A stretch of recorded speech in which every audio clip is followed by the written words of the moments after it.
ምክር ፈልጌ ንገሪ። በጣም ፈርቻለሁ፣ ግን ይቅርታ። ምን አስፈራለሁ እኔ?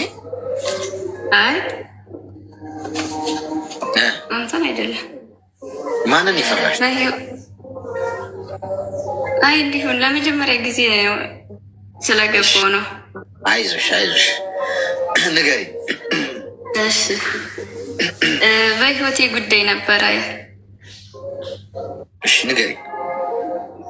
ያው ጓደኛ ነበረኝ እና ብዙ ጊዜ ሆኖናል። እሺ እና አሁን ወደ 11 ዓመት ሆኖናል። እንዴት ተዋወቃችሁ? የተዋወቅን አጋጣሚ እሱ ሊማር መጥቶ ከኛ ከተማ ሊማር መጥቶ ነው። እሺ በዚህ አጋጣሚ ነው የተዋወቅን እና ፍቅረኛሞች እያለን በጣም ጥሩ ሰው ነበረ። ከዛ በኋላ ተጋባን በቤተሰብ ማለት ነው። በጣም ድምፅ አለ ከጀርባሽ። እሺ እና ፍቅረኛሞች እያለን ከምንም በላይ በጣም ጥሩ ሰው ነበረ።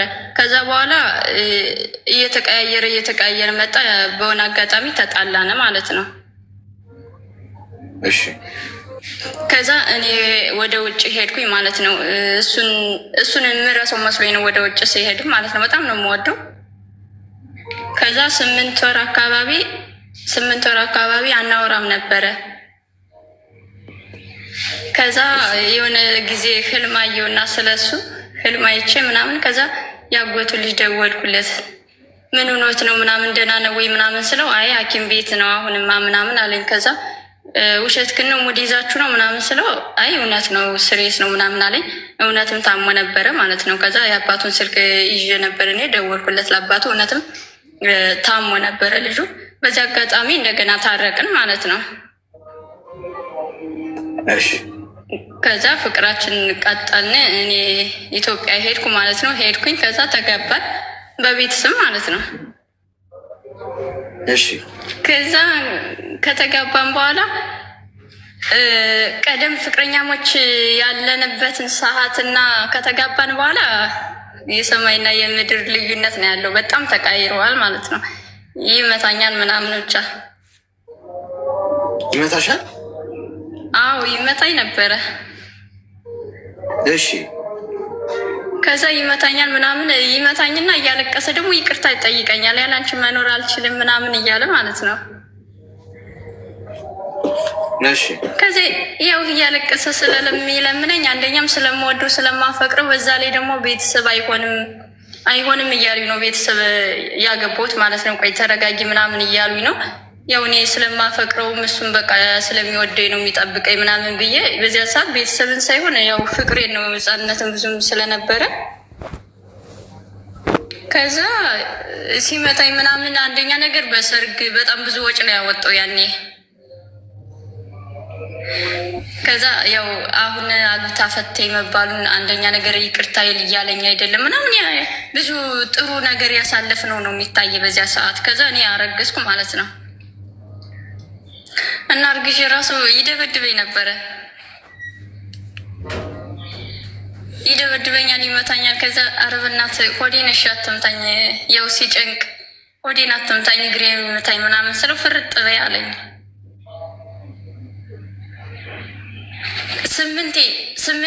8 ጊዜ ሲመታኝ ማለት ነው። በአንድ ቀን አይደለም። ያው ከተጋባ ቢያንስ 1 ዓመት ውስጥ ወደ 8 ጊዜ ሲመታኝ ያንም ለቤተሰብ አልናገርም። ለምን ጥፋቴ ነው። ቆይ ተረጋጊ እየተባልኩ ነው ያገባሁትም። በቃ እንዴት ብዬ ልናገር? በዛ ላይ ነብሰ ጡር ሆንኩኝ።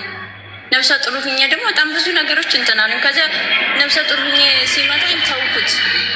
ወደ ቤተሰብ እጄ ተናገርኩኝ። ከዚያ ሽማግሌ መጥተው አባቱ ምናምን አባቱም ያው የተማረ ነው፣ ከሱ የበለጠ የተማረ ነው። ስልክ እሱ የተማረ ነው፣ ግን ያው የቅንጭላት ማነስ አለበት። መምህር ነው እንግዲህ ከመምህር ይሄ አይጠበቅም። እና አባትየው እኔ አልሰማውም ነፍሰ ጡር መሆኗን ራሱ እንዴት የማትፈልጋት ከሆነ ሂጅ ነው የሚባል እንጂ እኔ እንኳን እናትክን ገጠር ላይ ሆኜ እናትክን እንኳን ብትበድለኝ ያለሽን ዕቃ ተካፌና ሂጂ እላታለሁ እንጂ ገጠር ላይ እንኳን ዱላ የለም። አባቱ ከዚያ ልጅም አይደለህም አንተ ሁለተኛ አይደለም መማታት ቀርቶ ክፉ ንግግር ከተናገርካት ልጅ አይደለህም ምናምን ብሎ ተቆጠው ማለት ነው አባትየው።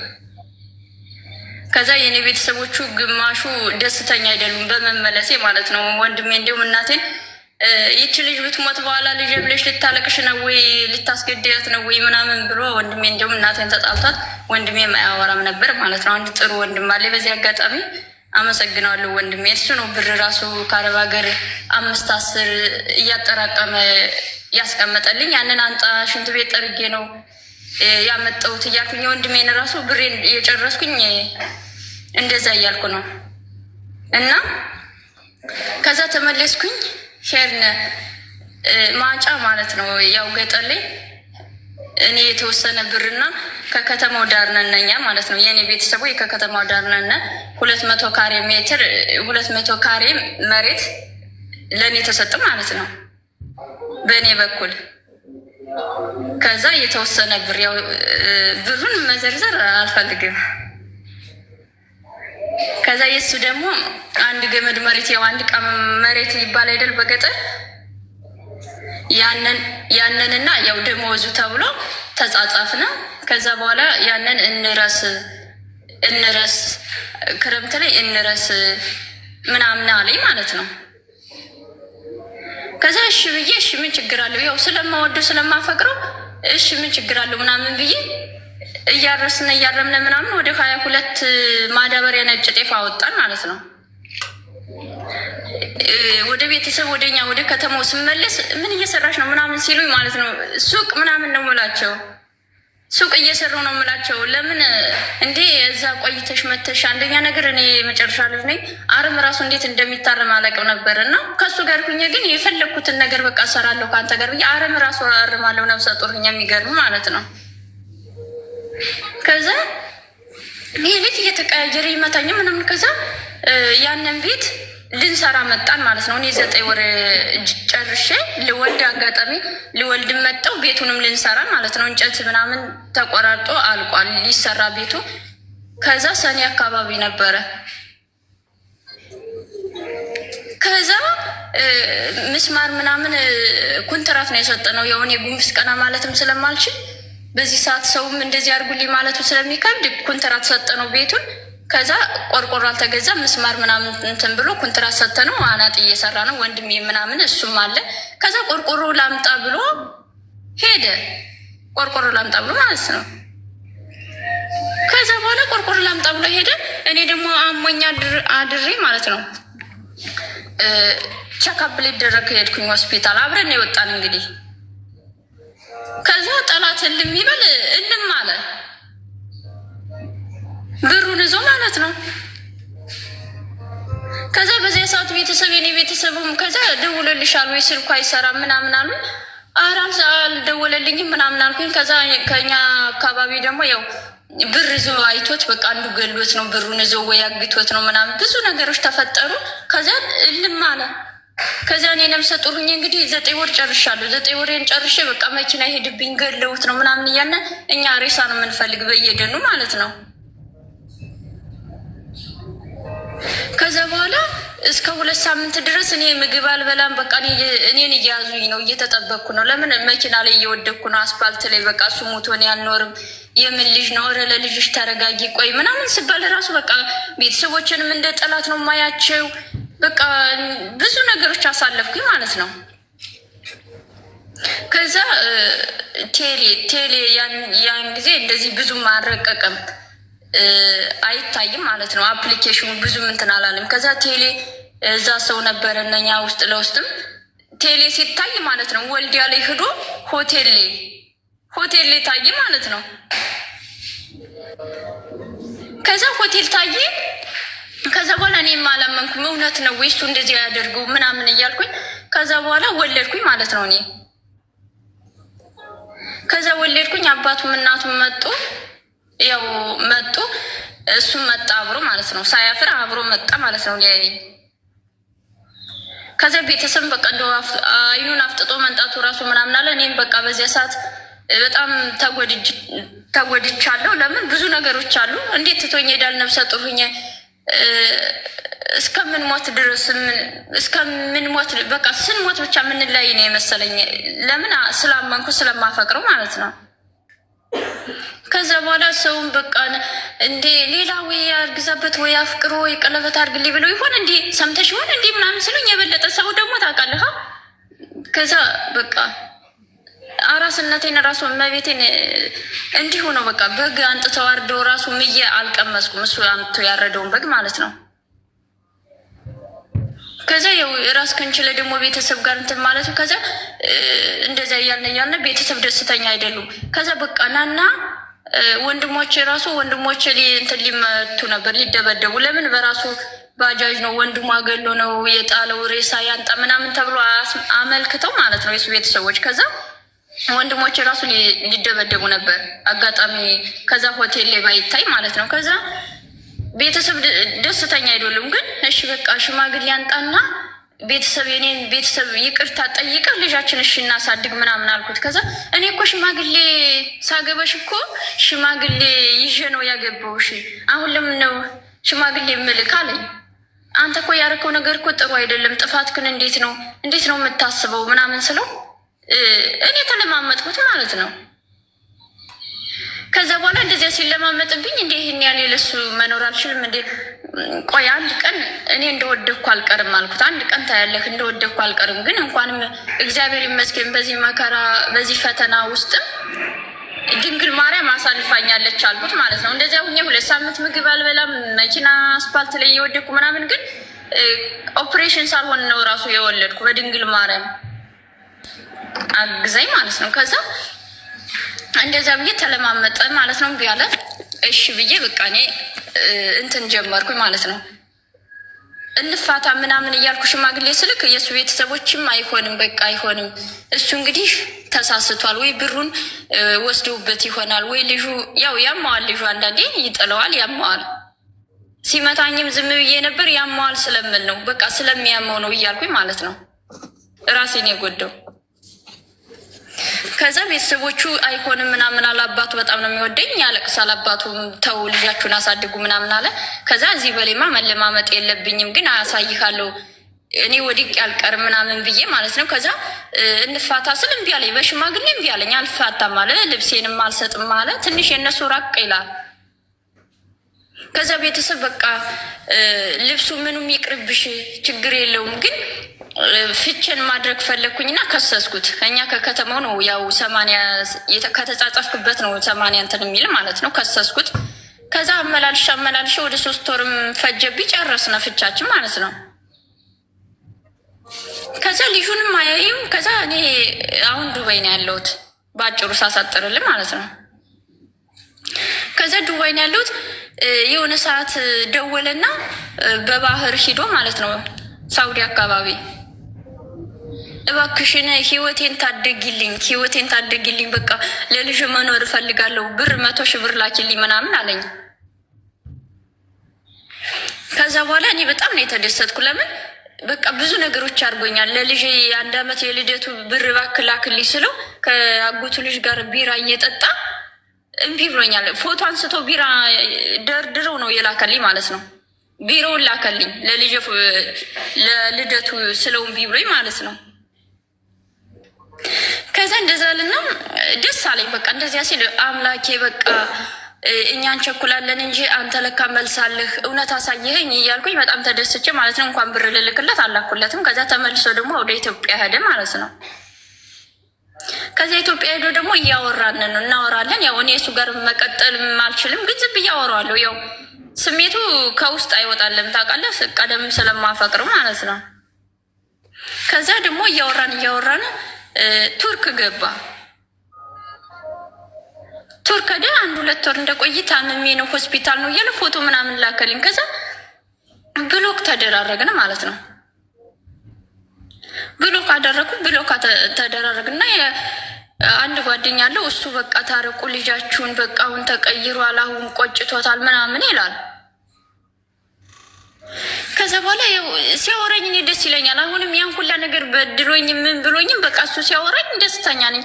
እሱ ካወራኝ በቃ ኖረኝም አልኖረኝም በጣም ደስተኛ ነኝ። እንደዚህ ነው የሚሰማኝ ስሜት ማለት ነው። እንዴ ይህን ሁላ አድርጎኝ አይደል? ይህን ሁላ አድርጎኝ አይደል? ይህን ሁላ አድርጎኝ እንዴት ነው ከሱ ቆይ ምን ሁኜ ነው ብዬ ራሴ እሱን አውርቼ ስጨርስ ራሴ ጋር ነው የምሟገት። ምን አይነት ሰው ነኝ? ቆይ አንቺ እንደዚህ አድርጎሻል። እንደ ሁለት እንደ ሶስት ሰው ሁኜ እኔ ራሴን በራሴ ማለት ነው እንትን እላለሁ፣ እሟገታለሁ። አሁን ደግሞ ፕሮሰስ ደላላ ፕሮሰስ ልመጣ ነው ወደሱ። ደላላ አገናኘኝና ልምጣ 400,000 ብር ምናምን ይለኛል ማለት ነው። ብሩን ራሱ ነው ራሱ ልቻል እና ይቅርታ ምናምን ይለኛል። በቃ ግራ ገባኝ።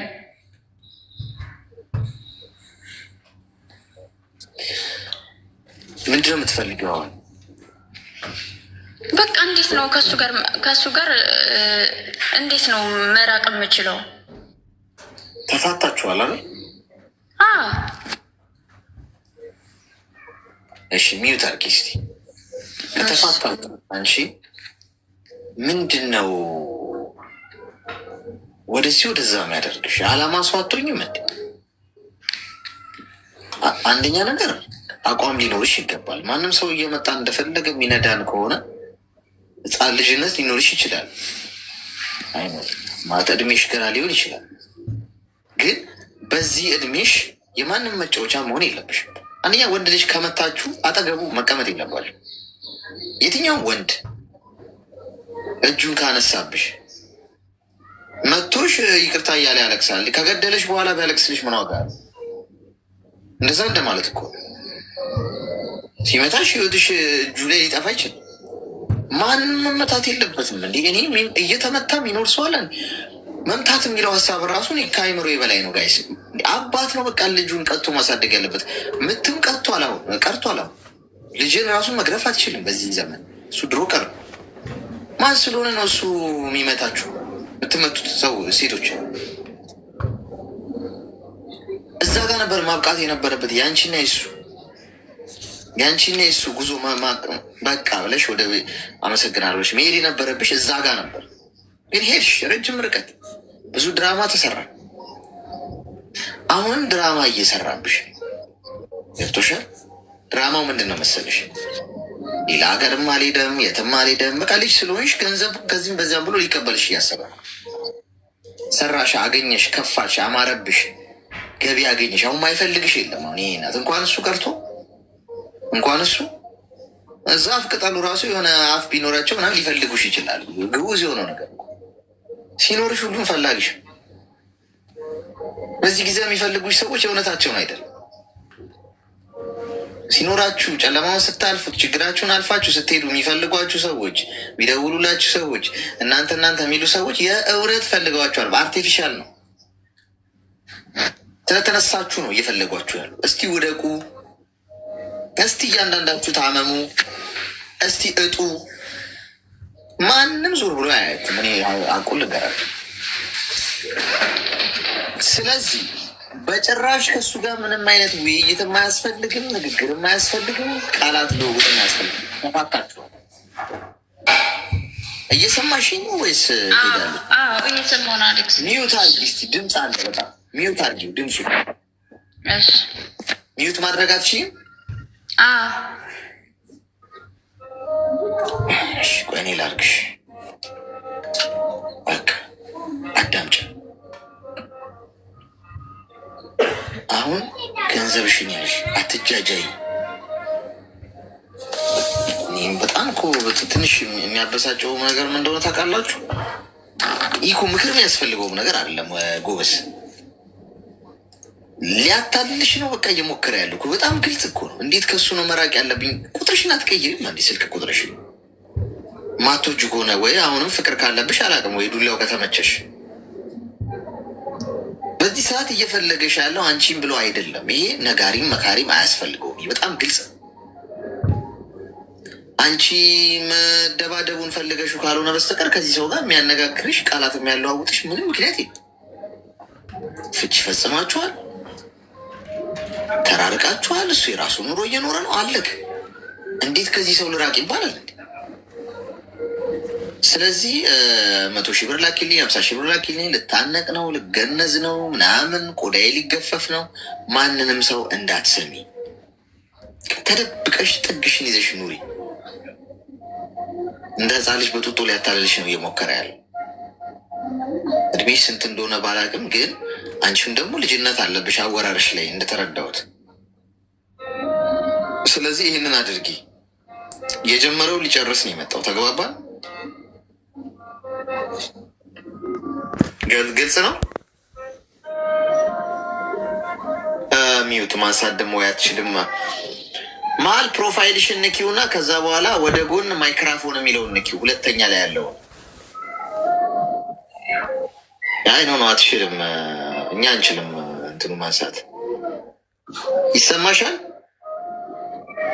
መሀል የአንቺ ፕሮፋይል ፎቶ ንኪው እና ከዛ በኋላ ከሚመጣልሽ አማራጭ ሁለተኛ ላይ ያለው ነው የምትነኪው። ማይክራፎን የሚለው ስትነኪው ሚዩት ማንሳት ትችያለሽ። ወይ ደግሞ ይሄ የማይክራፎን ምልክቱ ኤክስ እንደዚህ እንትን ያለው እሱ ንኪው። ጎበዝ ልጅ። ግልጽ ነው? ግልጽ ነው። አመሰግናለሁ አሌክስ። እሺ መልካም። ወይ ፍቅር ሴት ልጅ ካፈቀረች እኮ ይባላል አለ ጎበዝ። ኮይን ልስጣ። እኔም ያንተ ምክር ፈልጌ ነው እና እኔ ከዚህም በፊት ባለትዳር ነበርኩት እና ከዛ አንድ ልጅ አለችኝ። ልጄን እኔ ላይ ጥሎ ጠፋ ማለት ነው። እቤት ኪራይ ውስጥ ትቶን ጠፋ። ከዛ እኔ ልጄን ይዤ ወደ ቤተሰብ አልወሰድኩም። እዛ ሆኜ እየሰራው ልጄን አሳደግኳት ማለት ነው። ከዛን አሳደግኳት። እዛ ሆኜ ስራ እየሰራው ሄድኩት ማለት ነው። ከዛ እኔ አሁን ውጭ ሀገር ነኝ ያለሁት። ከዛ ልክ እኔ ከሱ ላይ ተለይቼ እዛ ሄድች ብሎ ስሰማ ስልኬን አፈላልጉኝ። እኔ መፈለግ ጀመረ። ከዛ እኔ ደግሞ አይ ያንን ጊዜ ችግር ውስጥ የጣልከ አንተ ነኝ።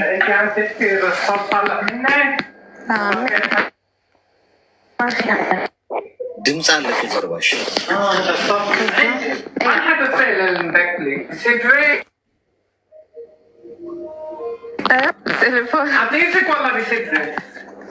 ልጄንም ለየብቻዬን አሳደግኳት ሄድኩት። ከዛ አሁን ደግሞ ስልኬን አፈላልጎኝ ወደ በፊት ቅድማችን እንመለስ፣ ልጄንም አብሬሽ አሳድግሻለሁ ምናምን ስለኝ አይ መጀመሪያም እኮ ምንም አታመጪም ምረዳሽ ሰው የለም ብለህ ጥለህኝ ሄደሃል ብዬ ተውኩት ማለት ነው። ከዛ ከሌላ ሰው ጋር ተዋወቅኩ።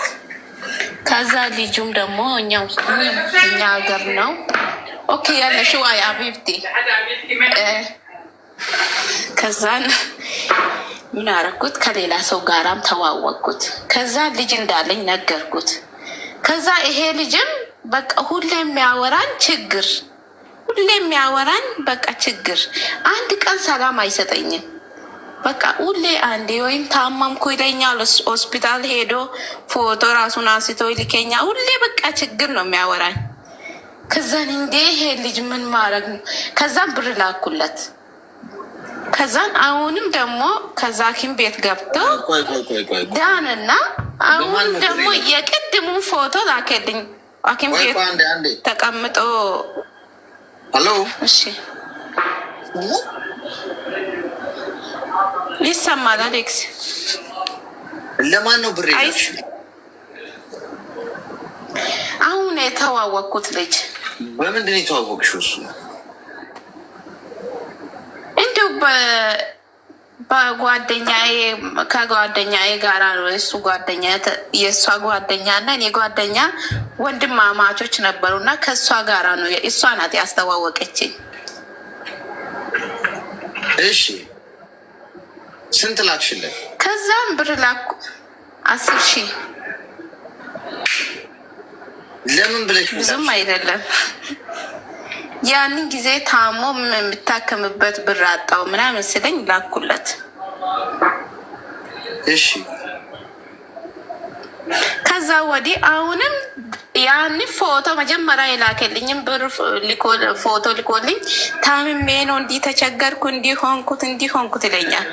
ከዛ እኔ እኮ ከሀገር የወጣሁትን ራሴን ለመቀየር ነው እንጂ ለአንተ ብር ለመላክ አይደለም የወጣሁት። አንተ ወይስ እኔ ነኝ ወይስ እኔ ብር ነው የምትፈልገው?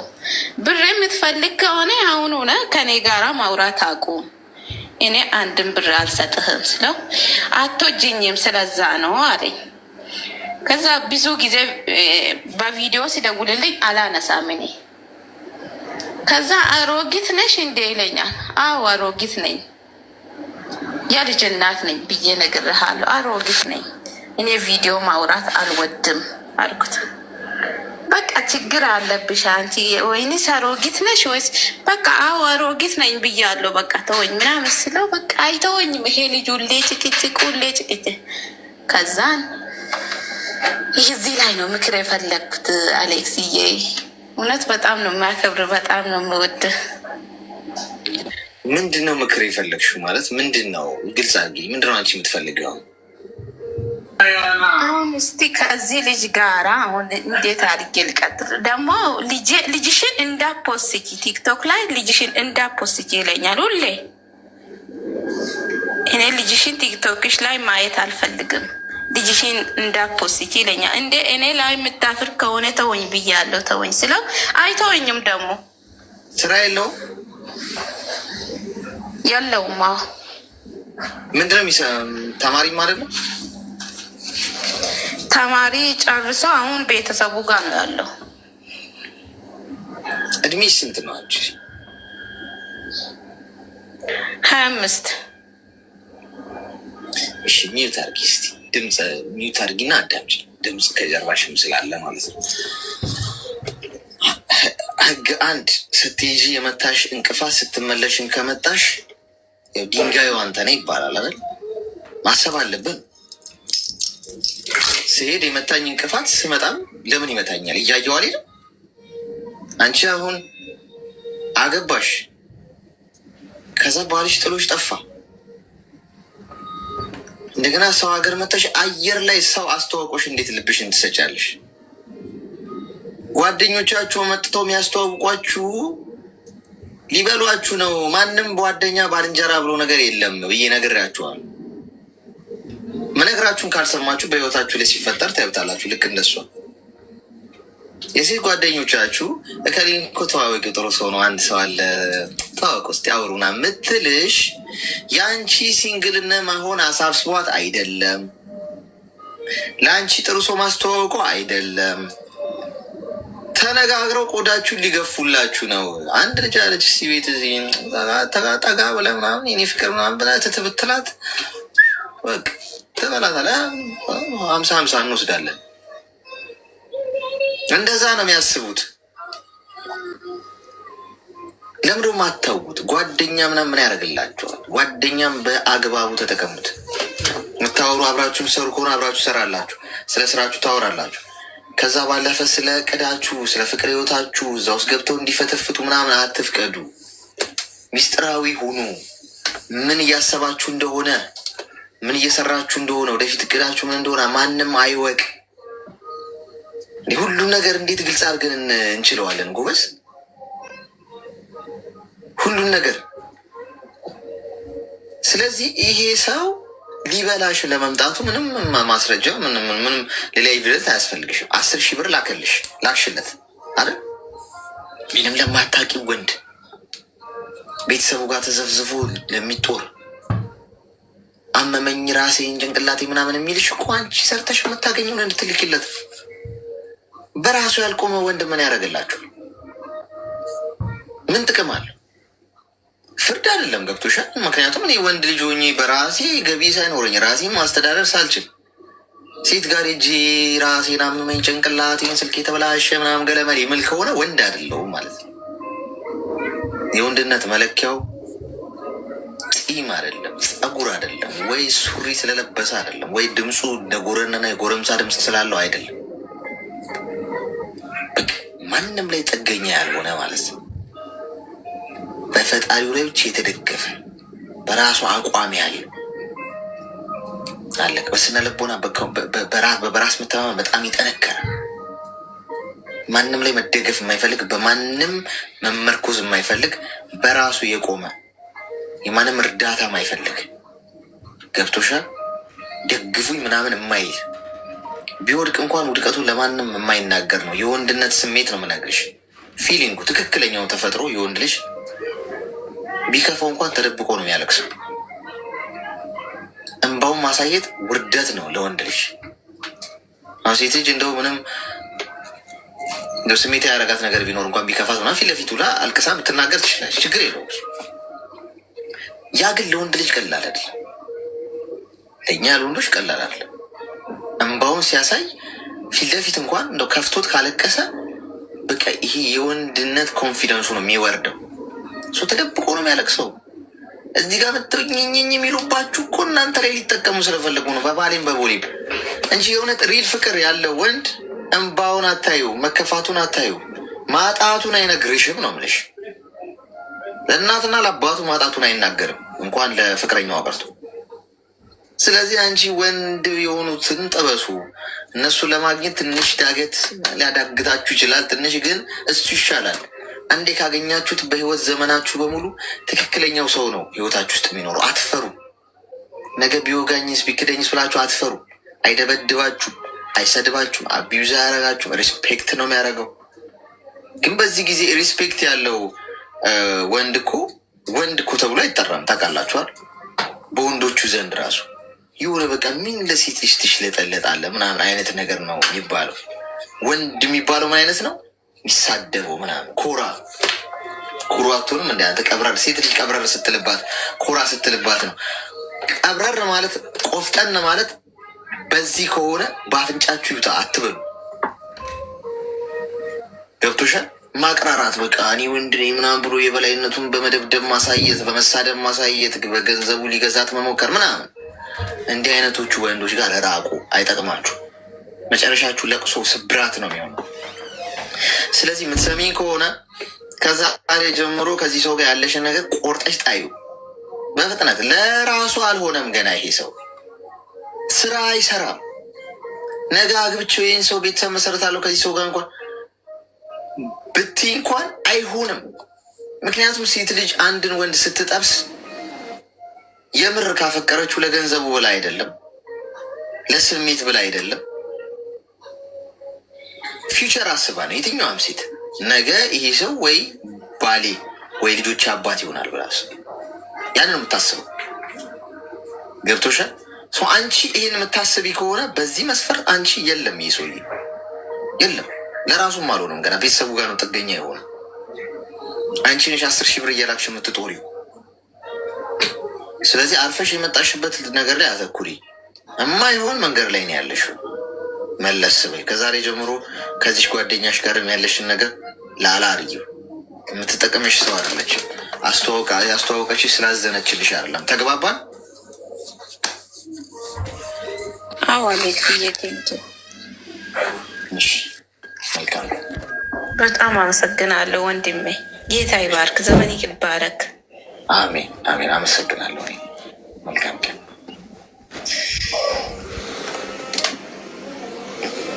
ሜምበር ሆናችሁ ፈልጌ ነው። እኔ ራሴ ተከታታይ ነኝ። ብዙ ጊዜ ለመጀመሪያ ጊዜ ነው ስገባ። ንገሪ።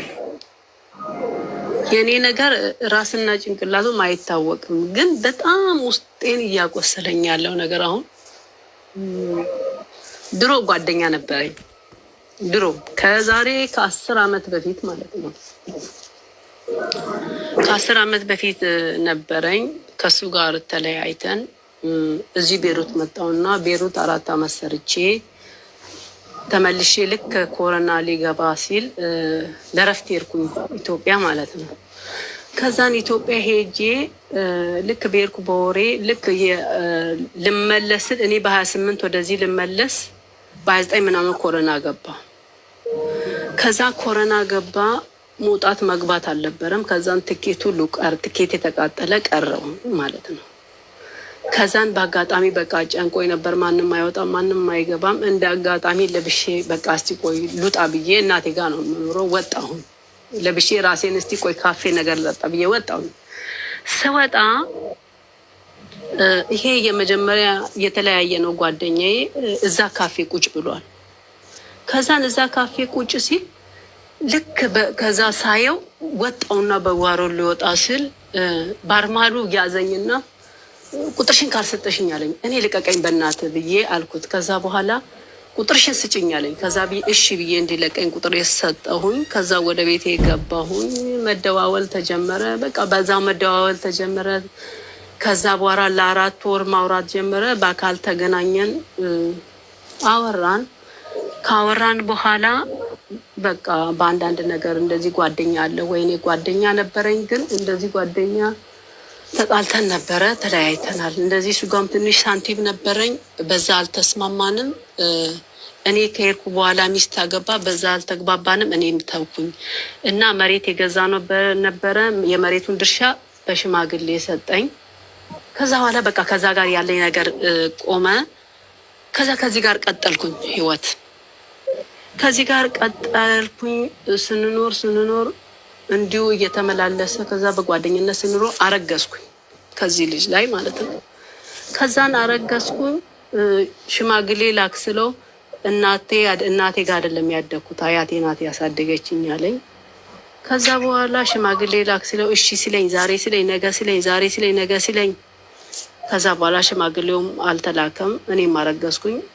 ቤተሰብ ቤት ወለድኩ። ለቤተሰብ የሰራሁት ቤት ነበር። በቃ እዛ ወለድኩኝ። ያው ቤተሰብ በጣም ጫና ፈጠረብኝ። ወለድኩኝ። እሱም ከኔ አጠገብ አልቀረም። እየተመላለሰ እየጠየቀኝ በጣም ብዙ ፕሮሰስ ነበረው። በእርግዝና የሰዓትማ በቃ ከኔ ኋላ አልቀረም እስከዛሬ ድረስ። አሁን በዛ መሀል እያለን እንደ አጋጣሚ ስራ አጣ። እሱም ተመልሶ መጥቶ በቃ አብረን መኖር ጀመረን። ለምን ሌላ ቤት ነበረ፣ በቤተሰብ የግቢ ውስጥ ሆኖ የሰራሁት ቤት ነበረ። እዛ መኖር ጀመረ። ስንኖር ኑሮም እንዳላሰብነው ሆነ። እኔ ካርጎ ያረኩት ልብስ፣ ወርቆቼ፣ ምኑ ሳላስበው በአንድ ጀንበር ተሰረቀብኝ። በአንድ ጀንበር ለእህቴ ሁሉ ካርጎ አድርገን ይዤ የሄድኩት ልብስ፣ የእናቴ ወርቆች ምናምን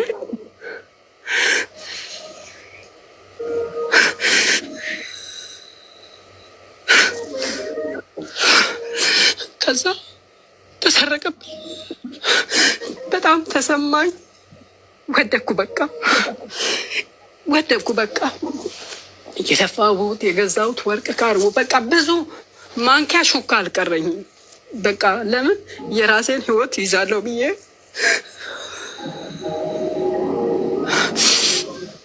ከዛ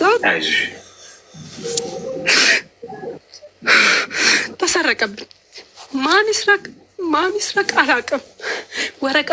ወረቀት ያለውን ብቻ ብር፣ ልብሱ፣ ምኑ በቃ ምን ብዬ ልንገር። በአንድ ጀንበር ልጄ አልቅሳብኝ ጎረቤት ሄጄ ከጎረቤት ስመጣ እንዳለ ተበትኖ አገኘሁት ማለት ነው። ከዛ ልጄን ይዤ ነበረ። ልጄን የወለድኳት ልጄ ጡት አጠባም በጡጦ ነው ያሳደግኳት እና በቃ ሳላስበው ያ ሁሉ ያልኩት ወርቄ፣ ምን ልብሴ፣ አልጋ ልብሴ በቃ እኔ ህይወቴን እንደዚህ ኖራለሁ ቤተሰብ ላይ ኖራለሁ ብዬ አይደለም። በቃ የራሴን ህይወት እግዚአብሔር ይሰጠኝ አግብቼ ወጣለሁ ብዬ ነው እንጂ ተመልሼ አርግዤ እናቴ ቤት ወልዳለሁ ብዬ አላሰብኩም። ከዛል ያ ህይወት አለፈ። ውስጥ አዋቂ ነው የሰረቀ። እሱም ሽማግሌ አላከም። ተወለደች ያቺ ልጅ። በቃ መከራ ቀጠለ። ወደኩኝ። ቤተሰብ አርበ ነካው እንጨት አለካሻለ አለፈ። በቃ እሱም ከኔ ሲመላለስ ሲጠይቀኝ እሱም በአጋጣሚ ስራ አጣ። ያቺ ልጅ ወለድኩኝ። ያ የተማመንኩበት በችግር ጊዜ ወርቄን እንኳን ሸጣለሁ ያልኩት ምን እጄ ላይ በቃ ከዛ ቡኬ ላይ ከወንድሜ ጋር ለ3 ሆነን መኪና ገዛን።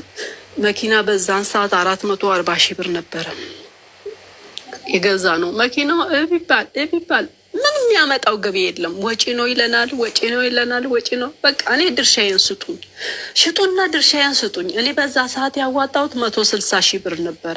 እኔ ድርሻዬን ስጡኝ። ልጅ ይዤ ተቸግሬያለሁ።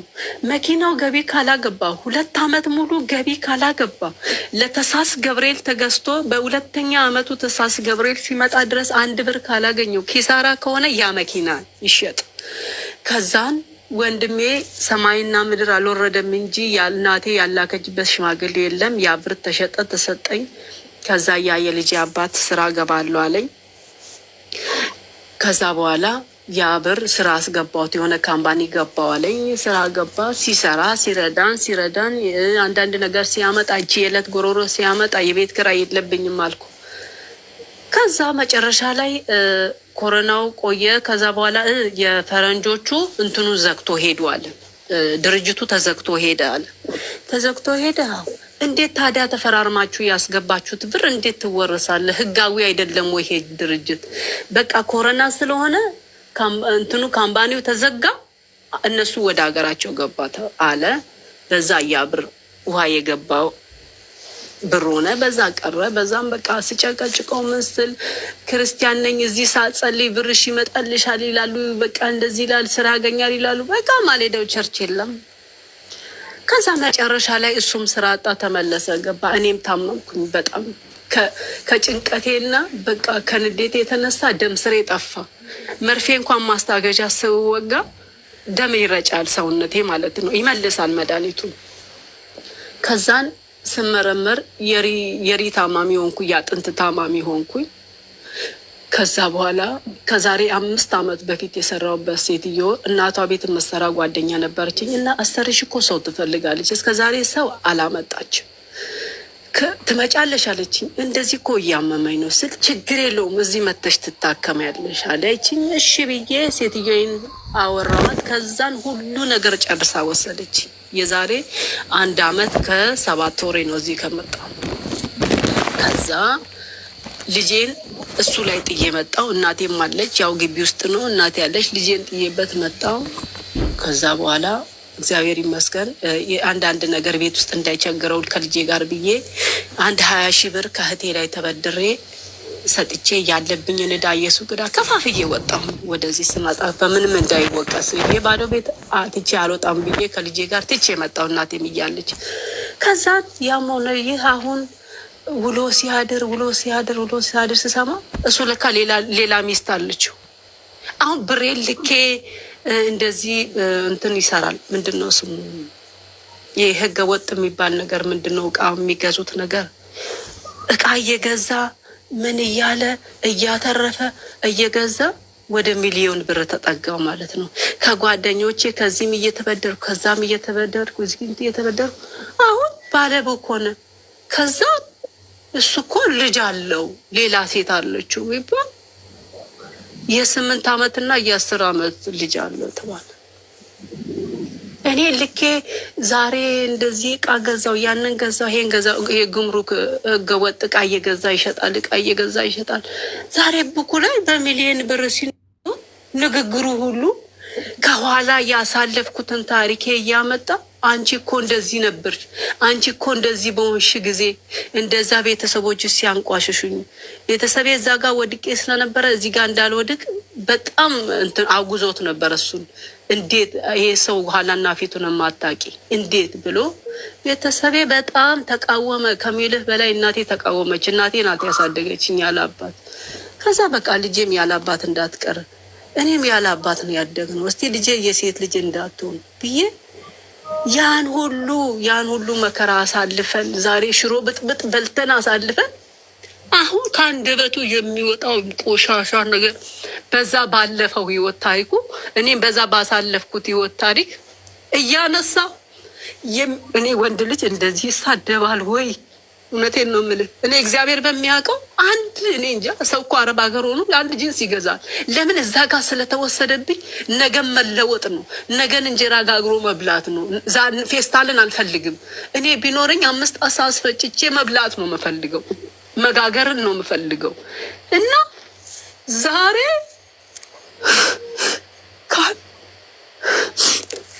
እስክትመጪ ድረስ ነው የምጠብቀው። አንቺ እንደዚህ ሆንሽ፣ አንቺ የማንም መረገጫ ይሆንሽ፣ አንቺ እንደዚህ ያረገሽ። ወንድ ልጅ እንደዚህ ከአንደበቱ ቆሻሻ ነገር ይወጣል ወይ? ምንድን ነው ይሄናል? እኔ ዛሬ ባለቡክ አረኩት። እኔ ይውለድ እሺ፣ እኔ አውቄ ያልገባበት መፊት እኔ ጓደኛ እየተጎዳው ስለሆነ ሴት ልጅ ጎርቶ የሚመጣ ወንድን የመቀበል አይምሮም አልፈለግኩም ነበር። ለምን ጓደኛ አለ የለኝም ብዬ ጠይቄው ነው የገባውበት። ለምን እኔ ደግሞ የወደቀ የበሰበሰ ህይወት ታሪክ ባይሆን ኖሮ እነግረው ነበረ። ለምን እዛ ጋር ረስቼ ነው በቃ እዚህ ጋር የመጣሁት። ዛሬ እኔ ወልጄ ልጄ 5 ዓመት ሊሞላት 2 ወር ይቀራት ልጄ ያን ሁሉ መከራ አብረን አሳልፈን ይሄ ሁሉ ስድብ፣ ይሄ ሁሉ ማንቋሸሽ አልፎ ተርፎ እኔ ይሄ ሁሉ ያሳልፍኩት ለቤተሰብሽ ለእናትሽ ተናገርኩ። እኔ አሁን ወንድሜ ከአንቺ ኋላ ቁጭ ብሎ ቤት ውስጥ ሴት ሲያወራ ሰምቻለሁ። ለአንቺ ብዬ ነው እንጂ ጠንጥኛ ያወጣዋለሁ ከዛ ጓሮ ይላል። ልጄን በጣም ይወዳታል። ልጄን ያለብሳታል። ልጄን ትምህርት ቤት ትማራለች። ልጄ ትጎዳለች ብዬ በጣም ውስጤን እያመመኝ ነው። እኔ ይብላው ግን በዛ በ1 ዓመት ውስጥ እኔ ቤቴን ውሃ ልክ ምናምን አሰርቻለሁ ከውስጡ 2 ዓመት 1 ዓመት ከ6 ወር ነው። እና እንደው እኔ ምንድን ነው ማለት ምን አይነት ሰው ነው የሚታመነው? አሁን ፌስቡክ ይባላል ይሄ ይባላል፣ ግን ከምን አይነት ሰው ጋር ነው የምንኖረው? እኔ ዛሬ ባለቡክ አድርጌ እኔ ምንም የለበረው የሴት ልጅ ቀበቶ ያሰረን ወንድ ሳልንቅ ዛሬ የሚለብሰው ልብስ ኮንትሮባንድ ስለሚሰራ $150 ነው ጫማ የሚያደርገው ማለት ነው በዛ ሰፈር ውስጥ የሚለብሰው ልብስ። እኔ ግን እዚህ ሆኜ እግዚአብሔር ምስክሬ ነው 1 ፓንት አልገዛው። ከማን ጋር ነው የምንኖረው? እና በጣም ነው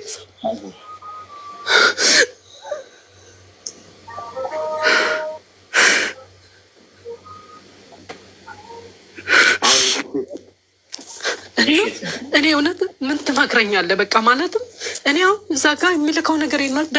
በብድር ከጓደኞቼ ዕቁብ እየሰበሰብኩ የሆነ ነገር እናደርጋለን። ቤት ለምን ውርቀትን አልፈልግም። ወደኩኝ እዚህ ጋር እየታመምኩ መድኃኒት ራሴን እያሳከምኩ ነው የምወስደው። ልብስ አያምረኝም፣ ጫማ አያምረኝም። እና አይዞሽ በእውነት እኔ አሁን ለቤተሰብ እንደዚህ በዱላ እሱን አዋርዶ እዛ ጋር ማውጣቱ በጣም ቀላል ነው። ግን እኔ አሁን 1 ዓመት ከ8 ወሬ ነው። እግዚአብሔር ምስክሬ ነው። አካውንት አለኝ፣ ግን አካውንቴን ቁጥር አላውቀውም። ለምን በቃ ነገ መለወጥ የልጄ አባት ይሆናል። እኔ ይውለድ እንደዚህ አርጎች እንደዚህ አስወጥቶች እንደዚህ ሴት ወንድ ልጅ እንደዚህ ብሎክ ሳረግ በቮይስ በዛ ሰዎች ጋር ስመጣ ፕሮሰስ ያስጀመሩ ያው በሱም ቁጥር ነው ስልክ እስከ መሸጥ ያለኝን እስከ መሸጥ እዚህ ጋር አሌክስ ሰው ልጅ የማይሸጠውን እኔ እውነቴን ነው ነገ እንተካዋለን ብለን ያንን ሁሉ ችግር አሳልፈን እኔ እንጃ እኔ እውነቴን ነው እንጀራ መግዛት ማንም ገዝቶ ይበላል። ከእናቴ ስር የጋገረችውን የእጅ በር ከፍቼ ወስጄ ያንን ሁሉ ዘመን አልፌ ዛሬ ወልደን ልጃችን 6 ዓመቱ ነው። ያ ያለፈ ህይወት ታሪክ ያ የቆሸሸው እኔ እኮ እዛ ጋር ቢሆን ሊኖረው እሱ ጋር ምን ልሰራ መጣ ነበረ። እዛ ጋር ስላልተሳካ ነው ነገሩ። ያን ሁሉ ህይወት መናገር ነበረብኝ። እሺ ዛሬ እኔ ከወጣው በኋላ ሰዎች ስለሱ የሚነግሩት እሱስ ቁጭ ብሎ ከኔ ህይወት ታሪክ የሚሰማው እኔ እኮ ስለላኩለት እሱ እኮ ስለለበሰ ስለወጣ ስለገባ ስለበላ ነው አይደል እንዴ ቁጭ ብሎ የሚሰማው። እሺ በዛ ሰዓት ይመላለስ ነበረ፣ በዛ ሰዓት ይወጣ ይገባ ነበረ። ለምን አስቆሞ እሷ ልጅ እኮ እንደዚህ አይነት ህይወት ታሪክ ያላት ሴት ናት ብሎ ለምን አላስቆሙትም? ዛሬ እሱ መልበስ ሲጀምር መውጣት ሲጀምር ዛሬ ልጄ ደህና ልብስ ስትለብስ ዩኒፎርማ ንጹህ ስለሆነ የምትይዘው ሳህን ትልቅ ስለሆነ ነው ነገሩ ሊገባኝ አልቻለም። ከማን ጋር እንደሚኖር ራሱ እውነቴን ነው የምልህ። ሰው ልጅ ፌስቡክ ላይ ስላወቀው እንዲህም ገጠመኝ ስላወቅኩ አይደለም። እኔ አሁን እንዲህም ያደረገኝ እቤቴ ውስጥ ቁጭ አድርጌ የወጣሁት ወንድሜ እና እኔ አሁን ወንድሜ በቃ እንዲህ አድርጎኛል። ይሄ ለቅሶ ይሄ አሁን አንተ ጋር እዚህ ሚዲያ ላይ የተናገርኩት ለቅሶ ባወራ በዚህ ሰዓት በዚህ ደቂቃ አጓርዶ የሚያወጡት ነው። እንደው ልጄ ያለ አቅም ያለ አባት ትቀራለች ወይ? ይሄ ነገር ይጸጽተኛል። እውነት በጣም ውስጤ ደጋግሜ የጻፍኩልህ እንደውም እኔ ዝም ብዬ ነው ፍሎ ሳላረግም አይ ነበረ። ትናንትና ከትናንትና ወዲያ ነው ፍሎ አድርጌ ካስገባኝ ከወጣልኝ ብዬ እና እሺ ከማን ጋር ነው ማለትም እኔ አሁን 6 ወር ነው ይቀርኝ ኮንትራቴ። እኔ ሌላ ሀገር ሄጄ የመስራት እድል የለኝም። ሰዎቼ ስራ አይበዛብኝም። እዚህ ቤት አስቀምጦኝ አሁን ነይ ልጅሽን ላስረክብሽ፣ ነይ ሳብሽን ላሳስብሽ። እኔ ምንም አታሳስበኝ። አላት የምትለኝን ብቻ አካውንቴ ላይ አርግልኝና ይፈለክበት ሂድ። በቃ እኔ 100,000 ብር እኔ ሚሊዮኑን አይደለም የምፈልገው፣ ትንሽ ገንዘብ አካውንቴ ላይ አርግልኝና ልፋቴ ድካሜን በቃ እየፈለክበት ሂድ። የፈለክ ነገር አርግ። በቃ እኔ አልወቅስህም። ልጅህ ናት። ልጅ አይደለችም ብለህ ከካርክ ራሱ ዲኤንኤ አስመርምረህ የአባትነትን ድርሻ አምነህ ተቀብለህ የፈለክበት ሂድ። እኔ ዛሬ ይሄ የህይወት ታሪክ የቆሸሸ የወደቀ ያለፈ እኔ እንኳን እዚህ ስደት ከመጣ 2 ዓመቴ ነው። የ6 ዓመት ልጅ ያለን ሰዎች 6 ዓመት አብረን ያሳለፍን ዛሬ እንዴት እኔ ልውገርሽ፣ እኔን ጻድቅ ነኝ ልውገርሽ ይባላለሁ? እና ለእኔ ራሴ ጥያቄ የሆነብኝ እውነት እማማክረው ብሎክ ባረግ በዚህ ይመጣል በዛ ይመጣል። ያቺ ልጅ አለች። እናቴ ደግሞ እንደዚህ አይነት ፋስት እናት አይደለችም። ልጄን ሰብስባ የምትይዝ እናት አይደለችም። እና በቃ ዝም ብሎ ስሜታዊ የሆኑ ቤተሰብ ነው ያለኝ። እቺ ልጅ ደግሞ ይዞልኛል። እና አትያዝ፣ በቃ ትሙት ትቆሽሽ፣ ልጄ ናት። በቃ ይቅር ብዬ ራሴን እውነት እኔ አሁን ይህ ምክር በቃ እንድትመክረኝ ነው የምፈልገው። እግዚአብሔርን ሰው 1 ዓመት ከ7 ወር እኔ አካውንት የለኝም። እዛ ጋር የተጎዳው ሰው ነኝ። ከዚህ በፊት የተጎዳው ግን እንጀራ መግዛትን በጣም ማወቅ ሰው ነኝ። ጋግሬ በላለው ምን ሰው ነኝ። ቤቴ ላይ በቃ ያለ ይኑር የሆነ ነገር ብዬ ተሰልጄ እመሜ መድኃኒት ውጭ እየሰራው ነኝ። እና ምን አይነት ከማን ጋር ነው የምንኖረው? እውነቴን ነው። ይሄን ብቻ እንድትመክረኝ ነው የምፈልገው። እግዚአብሔር በጣም ውስጤ ይቆስሏል። በጣም ከምን በላይ ከመሜ በላይ ምላስ፣ ስድቡ፣ ማንቋሸሹ በጣም እውነቴን ነው የምልህ። ይሄ ባህሪ በፊት ባቅ ኖሮ እኔ እግዚአብሔርን እዛው ይቀር ነበር። ወንድ ልጅ እንደዚህ ይሳደባል። እኔ እግዚአብሔርን ቮይሶቹን አንዱን ብሎክ ሳረግ ወይ ያጠፋል፣ ቆይ ወይ ራሴን እዚህ ከፎቅ ላይ ወርውሬ ሞቼ ብሩ እንዲቀርለት ነው። እኔ እውነት እኔ በጣም ጥያቄ የሆነብኝ ይሄ ነገር እንዴ በጣም እግዚአብሔር በዛ ላይ ያመኛል። የሪ ታማሚ ነኝ። በብሬ ነው የምታከመው። እንደ HIV መድኃኒት ቀመቃት ነው የምወስደው። የባሰ አሁን ይሄ ውስጤን በጣም አክስኖታል። እውነት ታመንኩ፣ በጣም እውነት ታመንኩ።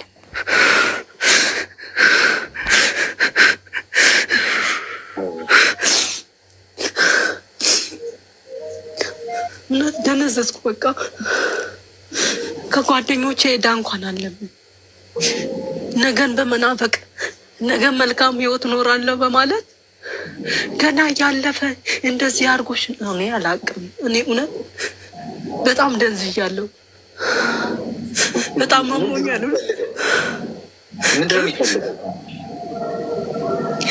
ነይና የደርሶ መልስ ትኬት ትቁረጥልሽ አሰሪሽ ልጅሽን አስረክብሻለሁ ነው የሚለኝ። እኔ እጄ ልጄን ለመረከቤት ምን ዋስትና አለኝ? እኔ እዚህ ጋር ተመልሼ ሰዎቼ ደግሞ እንደዛ አይነት የሚፈልጉ አይደሉ። ስራዬን በአግባብ መስራት እንድፈልግና ያው ኮንትራቴ ሲያልቅ ወደ ላይ ነው። ማንኛውም ሰው ኮንትራቱ ሳያልቅ ማንንም አይሸኝም። እና ሰዎቼ ደግሞ ሁሉም ቢዚ ና። ሴትዮ ጠዋት ወጥታ ማታ 5 ሰዓት ነው የምገባው። ሰውዬ 7 ሰዓት ነው የሚገባው። እኔ ብቻ ነኝ ቤት የሚይዝ። ከልጆቹ ከትምህርት ቤት ሲወጡ የምቀበል እኔ ነኝ። እና ለዚህ ነው ሰራተኛው ማያምኑት። ማንም አረብ ከቤት ስትወጣ ይረሱሃል። እኔ ግን በ5 ዓመቴ ነው ቪዛ ሰርታ እያመመኝ እያሳከመችኝ እየኖረች ያለው። እና ሰው ልጅ ሲቀየር ለካ እንደዚህ ነው እንዲህ ማንነትን እስከማያውቅ ድረስ የሚያንቋሽሽ።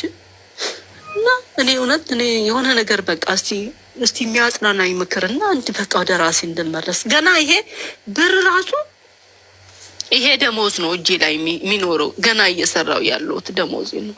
ለምን እቃ ገዛው ሲለኝ ኮንትሮባንድ ገዝቶ ያገኛል፣ አተርፋለሁ፣ ነገ መልካም ህይወት እንኖራለን። በቃ ሀሳቤ ደህና ህይወት ደህና ኑሮ እንድንኖር።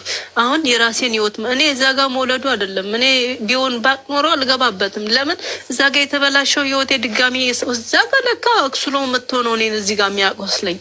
እኔ የወለደውን ገደል አይደለም። ግን እንደው እንዲህ ሆኖ ራሱ ሰው ጥፋቱን ሳይቀበል እዛ ጋር ላይ እኔ ልጅ አገረድ ነች ብዬ አላታለልኩም። እውነቴን ነው የምልህ። እዛ ጋር ያለው ሁኔታ አይቶ ነው እየገባና እየወለድ ነው ይኖር ነው። ዛሬ ግን ተመልሶ ሉገርሽ ብር እጅ ከገባ ሰው ልጅ ከሄደ በሰላም በፍቅር መለያየቱም እኮ ትልቅ ነገር ነው። ልጁን ያያል ተመልሶ። ግን እኔ እውነት በጣም ነው እየከበደኝ። እውነት እኔ ስናገር ውስጤ ራሱ ይንቀጠቀጣል። አሁን እና እኔ የሆነ ነገር እንደ ውስጤን የሚቆርጠኝ ነገር እውነት ህጋዊ ባልሽ ነው? ህጋዊም አልሆነም። በቃ አልተፈራረምንም። በቃ የልጅ አባት ሆኖ ነው በቃ በዛ ላይ እንጂ ሽማግሌ የተባለውም እንደውም አሁን ነገር ሲለኝ እኔ እኮ አለኝ አጎቴን የዛኔ ሽማግሌ ሄድልኝ ብዬ ስለው ምን እንዳለኝ ልንገርሽ አሁን አለኝ ልጃገረድ ናት አይደለችም ብዬ ስለው በቃ ለልጅህ አባት መሆን ከቻልክ በቂ ነው ብሎ ስላለኝ ነው የተውኩት። ለካ አጎቴ ለዚህ ነው የዛኔ ያለኝ ብሎ ይህን ያሁን ይነግረኛል በዚህ ሰዓት ማለት ነው። እሺ እስቲ ሚዩት አድርጊና አዳምጪኝ። እስቲ ተረጋጊ። እሺ ተረጋጊ። እንዲወጣ ነው። እሺ ዝም ብዬ አዳመጥኩሽ። ከውስጥሽ እየበላሽ ያለው ነገር ማውራትሽ በራሱ ጥሩ። አሁን ይቀልሽ እመኝ። አንደኛ እዚህ ውስጥ ያላችሁ ሰዎች በሙሉ ደጋግሜ እንደ ሙዚቃ ስነግራችሁ ሶፋ ያምራል፣ ምንጣፉ ያምራል፣ ቁም ሳጥን አለው፣ ጥሩ አልጋን ያለው ምናምን አትግቡ። መታረጃችሁ ነው። ሽማግሌ ልኮ ቤተሰብ አውቆ በስነስርዓት ህጋዊ ጋብቻ ሳይኖራችሁ ኑሮ አትጀምሩ ብዬ ተናግሬያለሁ። ይሄ ውጤቱ ተጠቀመባት። ገብቶሻል? ስለዚህ ውጤቱ ይሄ ነው። ሁላችንንም ወንዶች አትመኑን። ትሰማላችሁ? በእንግሊዝኛ በቻይንኛ በምንኛ ልንገራችሁ። የምትሰሙ ከሆነ አትሰሙም። አብዛኞቻችሁ ስታፈቅሩ አይናችሁ ይታወራል። አፈቅር ከሻል ወርሸን ይህንኑር ዕቃ እንግዛ ምናምን እናሟላ ምናምን ሲልሽ በቃ እንደዛ የሚቀጥል ይመስልሻል? እንደዛ አይቀጥልም ጎበዝ። ኃይለኛ የፍቅር ቴምፖ ላይ ያላችሁ ሰዎች ተረጋጉ፣ መሬት ያዙ። እሺ እንደዚህ መጀመሪያ ሰሞኑን እንደምትፋቀሩትና እልል ብላችሁ ካልሞትኩልሽ ሞት ቢመጣ እኔን የመጋፈጥልሽ አይነት ነገር ግጥም የምትገጥሙበት ሰሞን አይቀጥልም። እንደዛ የትኛውን ፍቅር ነገ እየበረደ ይመጣል። ነገ እየተረጋጋ ይመጣል። ነገ ነገሮች እየተቀየሩ ነው የሚመጡት። አሁን ህጋዊ ሚስቱ ብትሆኝ አሁን እዚህ ጋር እንደፈለገ መፈንጨት አይችልም። አሁንም እንደፈለገ መሆን ይችላል እያልኩሻል። በህግ ልትጠይቂው ትችያለሽ፣ ገንዘብሽን ማለት ነው። መላቀቅ የሚባል ነገር የለም። አልቅስሽ የምትተዩ ጉዳይ አይደለም። የህይወት ጉዳይ ነው። በላው ወሰደው እንዲህ ቃል ግዛ ብሎ በህግ ልትጠይቂው ትችያለሽ። ገንዘቡን ይላክሽበትን እያንዳንዱን ደረሰኝ ያዥና ሀገር ቤት ገብተሽ ቀጥታ ፋይል ከፍተሽ ያደረገሽን ነገር በሙሉ ተናገሪ። ጠበቃ ገዝተሽ ከቻልሽ አቃቤ ህግ ይዘሽ ጉሮሮን ተይዞ ገንዘብሽን ይመልሳል። ትዳር የላችሁ መሀል ላይ ትዳር ቢሆን እሺ ለትዳራችን ነው ማለት ይችላል። ማን ስለሆነ ነው አንቺን መጠቀሚያና መሸጋገሪያ የሚያደርግሽ? ምድር ላይ እኮ ነው የምንኖረው። እሱ ብቻውን መንግስት ነው እንዴ? እንዴት እንደዚህ የምትፈሪ የምታለቅሽለት? አሞኝ እየሰደበኝ ምናምን። ስድቡን አስቆሚ። ማስቆም ማለት አትስደበኝ ማለት ሳይሆን ቆርጠሽ መጣኝ ነው፣ አለመስማት። ልጅሽ ደግሞ ምን ትሆናለች? አባቷ ነው ምን ያደርጋታል? አይቆረጥማት፣ አይዘለዝላት። ለራስሽ ኑሪ መጀመሪያ። ብልህ ነው መሆን ያለብሽ። ልጅ ምንም እንዳቱ ምናምን አባቷ ነው። እስቲ በጥርሱ ይዞ ያሳድግ። አንዳንዴ እናንተ ብቻ ለልጆቻችሁ ያላችሁ የሚመስላችሁ ሰዎች አላቸው። በተለይ ሴቶቹ በቃ ማለት አባት ነው አይደለ? እንጀራ አባቷ ቢሆን እሺ የሆነ ነገር ያደርጋታል ትያለሽ። አባቷ ነው። እስቲ ጸጥ በይና መጀመሪያ ህመምሽን አስታሚ። ተረጋጊ፣ አይምሮሽ ይረጋጋ። እንደዚህ በጣም በጦዘ ነገር ውስጥ ነገ ከፎቅ ተፈጥፍጭ በሞት ኮሌሽ ራስሽን ከፎቅ ነው የምትወረውሪው። በዚህ አካሄድሽ ምርር ብሎሻል። ዝም ያልኩሽ በምክንያት ነው። ውስጥሽ ያለው ነገር እንድታውጪው ነው፣ እንዲቀል። አሁን ትረጋጊያለሽ። አሁን ትናንትና የነገርኳችሁ ምሳሌ አለ።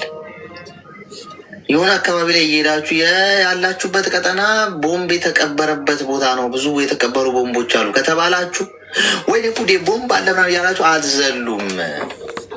አንዱን ፈንጂ ትረግጡትና ትፈነዳላችሁ። ስለዚህ ምንድነው የምታደርጉት? ትቆማላችሁ። ባላችሁበት ፖዝ ነው የምታደርጉት። ከዛ ጭንቅላትሽ ነው የምታሰሪ። አሁን የጠፋው ጠፍቷል። ገንዘብሽ ባክኗል፣ እድሜሽ፣ ጊዜሽ፣ ሞራልሽ አይደል? ከተጎዳሽበት ቦታ መራቅ ነው የመጀመሪያው ለመዳን። ድነሽ እንደገና ትነሻለሽ። ተገፋሽ እንጂ አልገፋሽም። እንኳን ደስ አለሽ። እሱ የሚቀናው ይመስልሻል? እንደዚህ አድርጎሽ ፍርድ እኮ አለ የኔ እናት። ምድር ላይ እኮ ነው የምንኖረው። ሁሉም ለዘራው ነገር ያጭዳል። ሁሉም የዘራውን የሚያጭድበት ቀን ይመጣል። ማንም ቢበረታ ጉልበተኛ ከፈጣሪ በላይ ጉልበተኛ ማንም የለም። በአንድ ራስ ምታትና ጉንፋን አድርጋ ላይ ወይኔ ራሴን የሚል ነው የሰው ልጅ። እንዲህ እንደተሳደበ እንደተንቦጣረረ የሚኖር ይመስልሻል? ስጋን የለበሰ ትንሽ ጊዜ ታገሽ፣ ፈጣሪ ፍርዱን ያሳይሻል። ትንሽ ጊዜ እመኝ። እንደው ዝም ብዬ እያጽናናውሽ አይደለም፣ እግዚአብሔር ምስክሬ ነው ብልሽ እያጽናናውሽ አይደለም። ቃል በቃል ምልሽ ነገር ሲፈጸም ታይዋለሽ። ቁጭ ብለሽ በዋጋ ሲከፍል ትመለከቻለሽ። ሰውን አትግፉ፣ ሰውን አታስለቅሱ፣ በሰው ሕይወት ላይ አትረማመዱ። ሰው እንዲያረከኝ እንዲያላረከኝ ብሎ ባይወነጅል ቢወነጅል እንኳን እሱ ለውጥ የለው። ጊዜ ግን ይፋረዳል። ጊዜ ጠብቁ። ያ ሰው ቢያለቅስብም ባያለቅስብም ሰው ሁሉ የዘራውን ሊያጭድ ግድ። ጥሩም ዝራ ታጭዳለ፣ ጊዜ ጠብቀ። መጥፎም ዝራ ታጭዳለ። ስለዚህ ማልቀስሽ የሚጠበቅ ነው። ከፍቶሽ ነው ምናምን፣ በቃ ከዛሬ በኋላ የትም አታለቅሽ። ቀና በይ። የዚህ ወር ደመወዝሽን ያዥ፣ እንዳትልኪ። ለማንም ምንም አትበይ። ለወንድሞችሽ፣ ለእህቶችሽ፣ ለእናትሽ፣ ለአባትሽ ዝም በይ። አሁን ቀስ ብለሽ ከዚህ ፈንጂ ወረዳ ከዚህ ክፋት መንደር የምትወጪበት ነው። በአንዴ ግን አትወጪ። ራስሽ ማጠናከር አለብሽ። በስነ ልቦና መጠንከር አለብሽ። በሞራል መጠንከር አለብሽ። ገብቶሻል? ለዛ ደግሞ ለብቻሽ እስቲ ሁኚ የተወሰነ ጊዜ ራቅ። አታውሪ። ዝም ብሎ እንትን እያለብሽ ከሆነ ቁጥርሽን ቀይሪ። እየደወለ የሚነዘንዝሽ ከሆነ ማለት ነው። ከዛ እረፍት ትወስጂና ትንሽ ትንፋሽ ትወስጂና ገንዘቧን ያዣት። የጠፍ ገንዘብ ከጠፋ ታገኘዋለሽ። እመኝ። የሆነ ንብረት ከወደመ ምናምን ታገኘው። ራስሽን ካጣሽ ነው ማታገኘው። አሁን እየሰራሽ ነው፣ ደሞዝ እያገኘሽ። በሚቀጥለውም ደሞዝ ይመጣል፣ ጊዜ ይመጣል። በሰራሽ ቁጥር ደሞዝ ይመጣል፣ ትይዣለሽ። ገንዘብ አቅም ነው፣ ፓወር። ከዛ ገንዘቧን ትይዥና ዝም ብለሽ ሀገሬ ስትሄጂ ቀጥታ ከሻልሽ ጠበቃ ትይዥና ጉዳዩን ወደ ህግ ትወስጂዋለሽ። ጭራሽ ኮንትሮባንድም እየሰራ ነው። ወንጀል እኮ ነው የራሱ። ቆዳውን ነው የሚገፉለት። ገብቶሻል? ጭራሽ ከአንቺም ገንዘብ ወስዶ እንደገና ህገ ወጥም ነው የሚሰራው። ሌላ እንደውም ሌላ መቀመቅ ነው የሚገባው። ገብቶሻል? ስለዚህ አንቺ አድቫንቴጅ አለሽ። ከምን? አንደኛ ከፈጣሪሽ አድቫንቴጅ አለሽ። በምን? ተገፍተሻል። የሚገጥምሽ መልካም ለመሆኑ ምንም እንዳትጠራጠሪ፣ ለሰከንድ እንኳን እንዳትጠራጠሪ። ወደፊት በተራመድሽ ቁጥር የሚገጥምሽ መልካም ለመሆኑ እኔ መሰክርሻለሁ። እዚህ ሁሉ ሰው ፊት ሆኜ ቃል በቃል የምነግርሽ አንቺ ጠንካራ ሆኜ እንጂ ቀና ብለሽ ጥርስሽን ነክሰሽ ወደፊት ተራመጅ እንጂ የእውነት የሚገጥምሽ ነገር መልካም ነው። የተገፋ ሰው ሁሉ በፈጣሪ እጅ ላይ ነው የሚወድቀው። ዋናው ነጥብ ተስፋ አትቁረጭ። እጅ ሰተሽ ወደኋላ እንዳታፈገፍጊ። አበቃልኝ አለቀልኝ ብለሽ እንዳትልፈሰፈሽ እንጂ 100 ጊዜ ብትወድቂ 101ኛ ጊዜ ተነሽ።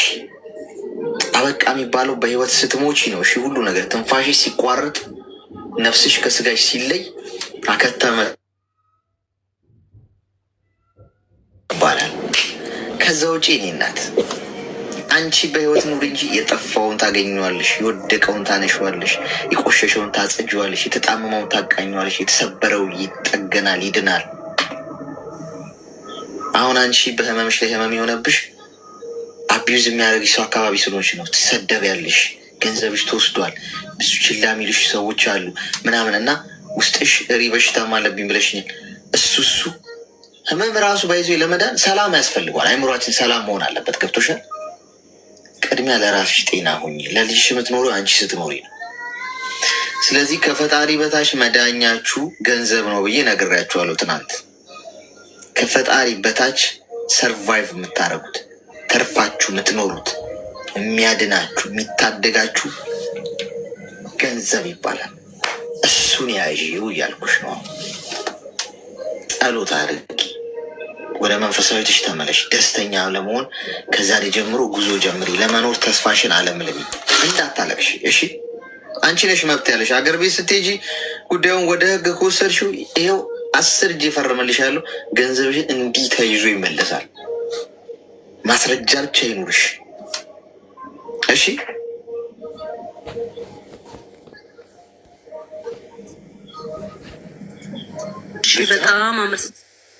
በጣም አመሰግናለሁ። እሺ ቀለለኝ። እንደውም እሺ እንኳን ተነፈስኩ። አይዞሽ ነይ እሺ። ተከፋሽ? እሺ አመሰግናለሁ። እሺ አመሰግናለሁ። ኖርልን። በጣም አመሰግናለሁ። እሺ መልካም። አስቸጋሪ ነው። አንዳንዶቻችሁ ደግሞ ወስዳችሁ ወንድ ልጅን የምትወቅጡ አንድ ላይ ወንድ ልጅ ቢጠፋ ከዚህ ምድር ወንዶች ባናታቸው ይተከሉ። እንደ አንድ ግለሰብ እኮ ነው እንደዚህ ያደረገው። ሁሉም ወንድ በአንድ ሙቀጫ ውስጥ እንግዲህ እኔ እሱ ይህን ሲያደርግ አልነበርኩ፣ ቦታው ላይ አልነበርኩ። በልበል ሂድበት አላልኩ። አንድ ላይ ወስዳችሁ አንድ ሙቀጫ ውስጥ ውቅጥ ሲመራችሁ ማለት ነው። ምንድን ነው የበሰበሰ ዝናብ አይፈራም አይነት ነገር ነው። በቃ በለው አንድ ላይ እንደ አሁን እኮ ስልጣን ቢኖራቸው አንዳንዶቹ እንዳለ ወንዶችን በአንዴ ከዚህ ምድር ላይ ርም ነው ያደረጉ። እንደስ ይላቸዋል። ማስተዋል ያስፈልጋል። እሱን ያጠፋው ሰው። ሌላው በጣም ጥሩ ወንድ ደግሞ አለ፣ ጥሩ አባት። ሚስቱ ልጆችን ላዩ ላይ ጥላበት ምትማገጥ ሺት ምታረግ ዚዛ ምትል ወንዱ አደብ ገዝቶ ልጆቹን ሰብሰብ አድርጎ የሚያኖር ደግሞ አለ። እሱ ነው እንደ ስታዩ ምን ልትሉ ነው?